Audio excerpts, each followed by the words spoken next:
Origins of the Germanic Warband, an article by Steve Pollington. It is a truism that the nature of a divinity is a reflection of the hopes and fears of its worshippers. Societies with an uncertain food supply accentuate abundance in their cults.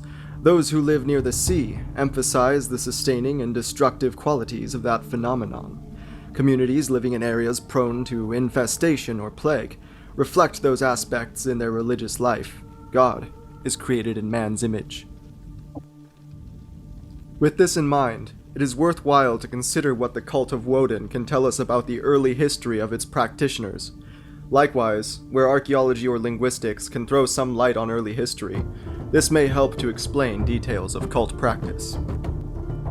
We must begin by looking to Tacitus, who says of the tribes of 1st century CE Germania that kings were chosen for their nobility, while war leaders were chosen for their ability. They lead because of being admired if they are brash, if they are conspicuous, if they fight at the forefront. Tacitus found it remarkable that when they went to war, they brought with them their mothers, wives, and children, in order to win fame before their kinsfolk in battle. The women bound and tended their wounds, and offered them food and encouragement. The tide of battle, he states, was sometimes turned by these women, reminding their men of the horrors that might befall them if victory was not secured. The military formations presented in Tacitus's account are the national armies of whole tribes, not the small, single-leader warbands of later historical times. The accuracy of his depiction is partly confirmed by the account of the Germanic leader, and later rebel prince, Julius Civilis, who had the war songs of his men mingled with the shrieks of their mothers, sisters, wives, and children. In the context of Germanic tribal society, it was the females of the group who praised the upright and shamed shirkers and cowards. This duty to apportion praise and blame gave women the right to speak in the hall assembly, to offer their advice, and to give their opinions. The Iron Age Germanic warband was not a male-only grouping, but a complex structure based on interaction between leader, wife, household officers, and followers. For example, when King Mesos of the Semnones journeyed to Rome in 92 to 91 CE, his party included one Gana, a seeress who customarily advised the ruler. Scholars have been divided over the meaning of the passage in question. Some have seen it as a literary embellishment intended to emphasize the differences between barbarous Germania and Roman civilization. Others have treated it as a statement of common opinion, and this latter approach seems to be supported by the fact that Germanic women were sometimes regarded as sibyls, acted in the political sphere, and had some influence, if not control, over the warrior bands. Michael Enright suggests that the Bructeri maiden Velida, whose clairvoyant powers were legendary in Tacitus's day, was manipulated by the rebel leader Julius Civilis, and that the prophecies she delivered were based on his military and political strategies. Access to the maiden was granted exclusively through a kinsman of hers, a situation that clearly offers grounds for suspicion that the messages handed down by her could have been influenced by this intermediary. Germanic sacral kings were customarily deemed to be in charge of interpreting omens, as with the snorting of sacred horses. So the notion of restricted access to such information was not itself new. The Germanic name for the warband, or group of armed followers, is reconstructed as drutis, giving Old English drit or drit, with reflexes in most of the older Germanic languages. These words are all based on the verb drügen, which appears in Old English as drögen, to suffer, undergo, and experience, while its Gothic reflex drügen means to perform military service. The earliest attestation of drut in the West is in the Frankish Lex Salica, circa 500 CE, where it apparently refers to the wedding procession and, specifically, the passage of the bride among a group of youngsters from her parental home to the home of her groom. From this, it has been argued that the original meaning of drug concerned the armed escort for the bride, and that, from this meaning, two sense developments took place. First, drut came to refer to an armed group of young men, without the notion of a festive occasion. Second, a series of derivatives such as Old English drym, pleasure, entertainment, enjoyment, retained the festive aspect of the meaning, but excluded the military dimension. A derivative of drit in Old English is indritu, which normally means honor or glory, but may originally have denoted growth magic, based on the notion of drit as a cult group associated with fertility. Associated Old English derivatives of drutis include driteldor, which glosses paranymphos, or one who brings the bride to her groom. Yet the vast majority of those words have a greater emphasis on military features. Dritguma can mean best man at a wedding, but generally means warrior in a warband. The likely ritual origins of this office are suggested by the association between the warband and the marriage procession. It is worth recalling that the Germanic tribal army was composed of kindreds or clans, groups of men who fought alongside their relatives, who were in many cases also their neighbors. Leaders of these groups were known in Gothic as kindins, and in Old English as kyning, both derivatives of kyni, kin, family group. The remarkable thing about the gedrit, or warband, was that it cut across family structures. It is possible that when the gedrit transformed itself from a mainly ritual to a mainly military association, it retained only the native name for an armed group drawn from many kindreds, that of the wedding procession.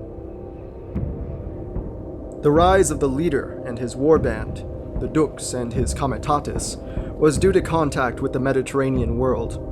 The small-scale warfare of Bronze Age Northern Europe was transformed by the military ruthlessness of the Romans and others, whose purpose was to capture able-bodied slaves for their home markets. Defending themselves against these foes meant that the traditional styles of fighting were transformed, and successful war leaders could earn great respect, wealth, and prestige. No doubt, in time, the armed groups who had gathered to protect their folks from the Mediterranean states were able to turn their adopted techniques and technologies to new purposes, and take part in settling old scores. As the dux grew in importance, the role of the traditional king, the rex of Tacitus, was narrowed and eventually became largely symbolic. Similarly, with the rise of new power structures, a new divinity comes to the fore. The god whose name, Vodenas, gives rise to Old English Woden and Old Norse Odin. The root of this name is Woth, which denotes anger, madness, and also poetry and song. In Old Irish, the same root gives rise to the word fedd. Poet, and Latin vatis, seer, is also cognate. The essential idea is madness, as ecstatic possession by a god, giving rise to battle fury, as well as soothsaying and clairvoyance.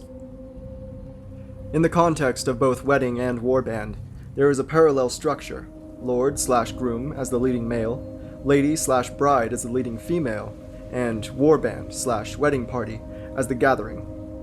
The context also evokes ideas of transference from one kindred to another, and of a conjoining of several groups into a temporary or fictive relationship of kinship. The ceremony celebrated and marked the transference of one party, the bride and her followers, into the kindred and social group of her husband. It was a rite of passage. The entry into a new household was marked by some ceremony, often involving the husband's weapons and the taking of a ceremonial drink of ale. In a further set of wedding/warband parallels, the rites attending the entry of a bride into her new, adoptive household are mirrored in those performed for a warrior entering into the household of his lord, his drit and hall. The entrant was adopted as the lord's fictive kinsman, entered his sibigedrit, band of relatives, and thenceforth stood in the same relationship to the lord as son would to father in a normal, kin-based household. Logically, his comrades were then his brothers in arms, and they formed a kind of substitute family. The bond was enacted when the leader handed weapons to the newcomer. This rite mirrored the normal rite of passage, whereby a youth became a full man and received his weapons from his father or a close kinsman. In a rite of closure, the members of the group drank a communal horn of strong drink together, in an act of affirmation of their new relationship. The strong and close association of free women with both drinking and binding agreements is found in English, German, and Scandinavian literature from the earliest times into the Middle Ages. Typically, when a solemn or important announcement was to be made, it was rendered more potent or sacred by by being accompanied with a drink served formally by a female. There are grounds for believing that the hand-fasting ceremony itself may have involved the bride pouring a cup of strong drink and offering it to the groom. His acceptance and drinking of the stoup signified his acceptance of the bride as his wife. The cup offering then seems to denote the completion of an agreement, whether between lord and follower or maiden and man. Furthermore, the admission of a member of the warband was parallel to the marriage ceremony in detail, because in both cases the head of the household took in a new fictive family member, the bride as fictive daughter and the warrior as fictive son. The leader's position as head of the household gave legitimacy to his authority over others, the authority of the bestower of goods over that of those who receive them. Despite the theoretical flat structure of the comitatus, the warband must always have been highly stratified in reality. While group members called each other vine, friend, this extended also to the leader, goldvine, gold friend, etc., and suggests that the ranking was very carefully delineated. Tacitus specifically says of the 1st century CE Germanic comitatus that it contained an array of ranks that were determined according to the leader's wishes. The combination of strong drink and armed warriors doubtless led to fighting, bloodshed, and deaths. It seems likely that warriors vied with each other for a position close to the lord, and that the whole occasion was heavily charged, even politicized. Looking further afield than the historical Germanic warband, Chris Kershaw has proposed an alternative possibility for the origins of the leader-based structure of the Drut and the patron god, Voldenas. Beginning with a close association of Norse Woden, with a destructive military force called in Old English Here and in Old Norse Eir, he denotes the Odinic by name Berjan, which appears to mean Lord of the Heir. This suggests the question, what was the Heir? The Germanic original of Old English Here and Old High German Heir is Harjas, from Proto-Indo-European Horios, a word meaning a group of young warriors, which occurs in some Celtic tribal names, Tricorii or Petrucorii, with 3 and 4 such groups respectively. In Norse mythology, the special champions of Odin are known as the Einherjar, select, singled-out warriors, also based on the same root as Heir. They traditionally ride with the god through the night sky in the wild hunt, a cavalcade of spectral warriors and huntsmen seen across northern Europe from France and England to Scandinavia. Details vary from place to place and time to time, but the original ghostly rider was the god Voldenas.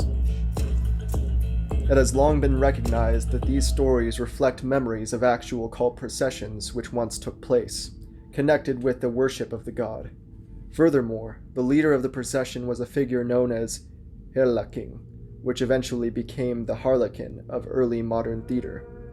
One explanation for the name links it to Harja Kuning, king of the Harjas, and sees the Harjas as a cult grouping rather than a specifically military arrangement. An early English reference to such a procession is found in the Anglo-Saxon Chronicle under the year 1127. Let no man think it strange when we truly tell, since it was well known through all the land that as soon as he, Abbot Henry, came there, then soon thereafter many men saw and heard many hunters hunting. The hunters were black and large and ugly, and their hounds all black and big-eyed and ugly, and they rode on black horses and on black goats. This was seen in the deerfold itself in the estate at Peterborough, and in all the woods which extended from the same estate to Stamford, and the monks heard the horns blowing, which they blew at night. Truthful men who kept watch at night said this, that it seemed to them that there might well be around 20 or 30 hornblowers. Tacitus refers to a Germanic people called the Harii, evidently the plural of Harjas, who were noted for destructiveness, blackening their bodies, and fighting at night. This may have been a misunderstanding on his part regarding the nature of the group. Elsewhere, he notes the custom of allowing certain very fierce, dedicated warriors of the Chatti tribe a privileged lifestyle among the farming settlements. These men owned no property except weapons and a neck ring that marked their status.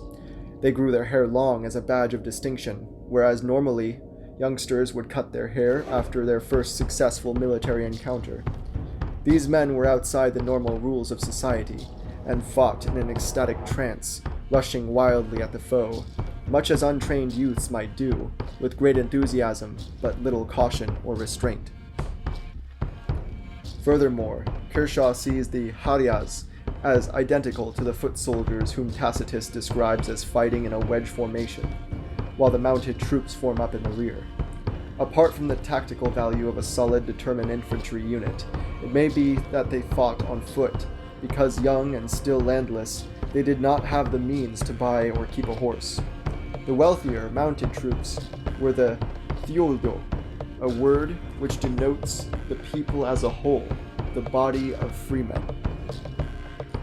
It may be that the Haryas, or rather its predecessor, the Koryos, was a cult group in historical times, but originally its purpose was quite different, an age set, a gathering of pubescent males from a single community having reached the stage of physical maturity at which they must graduate to adulthood. This process involved a period of separation from friends, family, and community, a time of rough living in the woods or wilderness, accepting hospitality where it was offered, or taking supplies, especially food and strong drink, by force if necessary. Under the tutelage of an elder, they learnt to survive by hunting and foraging, and also by stealth. They adopted animal personas, wore skins, and developed hunting strategies based on animal behavior. At times, they ate the hearts and drank the blood of the beasts they wished to emulate. In this liminal state between boyhood and manhood, the members of the Koryos were technically and legally outside the family and its obligations. They lived and behaved as free individuals, not subject to the traditional structures of life within the community. In this state of being associated with their kin groups, but not structurally part of them, being neither boys nor men, they took a ritual status akin to that of ancestors. They painted or blackened or masked themselves and dressed in pelts to disguise their individual appearances, and so took on a ritual or symbolic role of the ancestors returned among the living. In this role, they were accorded great honor and hospitality at religious festivals and processions involving weapon dances and singing. The return of the ancestors brought with it blessings and prosperity for the community. Prolonged dancing was also a means of inducing the ecstatic trance state. Tacitus describes Germanic youths undertaking spear dances, and 7th century CE helmet plates from Torslunda, Sweden, depict dancing men with spears, while the Sutton Hoo helmet also features plates showing sword and spear bearers in a contorted pose suggestive of dancing. Sword dances are relatively well attested throughout Northern Europe, and may reflect a vague memory of the tradition. Often, the weapon is replaced by a harmless wooden wand, which is used to link the dancers in an endless, undulating chain. Kershaw also sees the dedicated warrior as a sacred person, Berserkergangr, whose function it is to lead his Koryos band away in exile from the tribal lands and found a new settlement. As a founder, the Berserkergangr is able to constitute a new society for his group. This is alleged to explain the many lupine, ursine, equine, and canine references in the Germanic onomastic tradition. The spirit of the animal guardian is held to be responsible for the new group, and is commemorated through their group name. Where does Woden fit into all this? The group youth was tutored by an elder whose function it was to lead and protect the boys, but also to expose them to various forms of danger in a structured and progressive manner. Woden, with his Einherjad, is the last misunderstood vestige of the tribal elder and his youths, the Koryos.